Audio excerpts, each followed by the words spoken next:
جمعہ میں ہم مومن کامل کی دعوت دے رہے ہیں تو خود تو مومن کامل ہوں گے ہی. یہ ہمارا خیال ہوگا کہ ہم مومن کامل ہیں، مگر حدیث کہتی ہے تم مومن کامل کب ہوگے؟ سب سے زیادہ کبھی کسی کو اپنے باپ سے پیار ہوتا ہے اور کبھی اپنے بیٹے سے پیار ہوتا ہے. یہ الگ الگ طبیعتوں پر ہوتا ہے. تو حدیث نے دونوں کو لے لیا کہ ماں باپ سے بھی زیادہ اور اولاد سے بھی زیادہ. ارے جب ماں باپ بھی آ گئے، اولاد بھی آ گئی، تو خالو ماموں تو سب آ ہی گئے اس میں.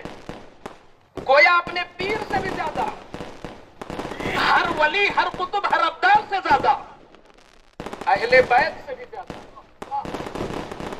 مولا علی سے بھی زیادہ. جب تک تم رسول اللہ سے پیار نہیں کرو گے تمہارا ایمان مکمل نہیں ہوگا. دعوے پوری دنیا میں ڈنکے کے چوٹ پر پیش کیے جاتے ہیں. تقریر کرنے والا تقریر میں کہتا ہے، نعت پڑھنے والا نعت کی شکل میں کہتا ہے، مگر قربان جاؤ اس ہستی پر کہ نبی اور رسول کے بعد جس کا مرتبہ سب سے بلند ہے زمین پر، جو روحانیت میں بھی ان سب سے بلند ہے اور ولایت میں بھی سب سے بلند ہے. ان سے بڑا کوئی عالم نہیں ہوا، ان سے بڑا کوئی مفتی نہیں ہوا. مصطفیٰ کی حیات ظاہری میں جو مدینے میں فتویٰ دیتے تھے، مدینے میں فتویٰ دیتے تھے، ان کا نام صدیق اکبر ہے. زمانے رسول میں دارالافتاء میں جس کی سب سے شان بلند تھی وہ ہے صدیق اکبر. ہم تفریق کا یہ حق نہیں رکھتے کہ ولایت اور روحانیت میں یہ کوئی تفریق نہیں. اعلیٰ حضرت کی تحریروں کی روشنی میں ہر اعتبار سے اس پر اجماع ہے. افضل البشر بعد الانبیاء بالتحقیق. تحقیق یہی ہے کہ نبیوں کے بعد سب سے بلند صدیق اکبر ہیں. تو آپ کی شان جب اتنی بلند ہے تو آپ کے ایمان کی شان ذرا دیکھو. آپ نے پریکٹیکل طور پر ثابت کر دیا کہ ہمیں اپنی اولاد سے بھی زیادہ حضور سے محبت ہے. لاؤ کوئی ایک ایسا ولی، لاؤ کوئی ایسا فرد جس نے عملی طور پر صدیق اکبر کی مثال پیش کی ہو. اسلام کی پہلی جنگ ہے، نام ہے جنگ بدر.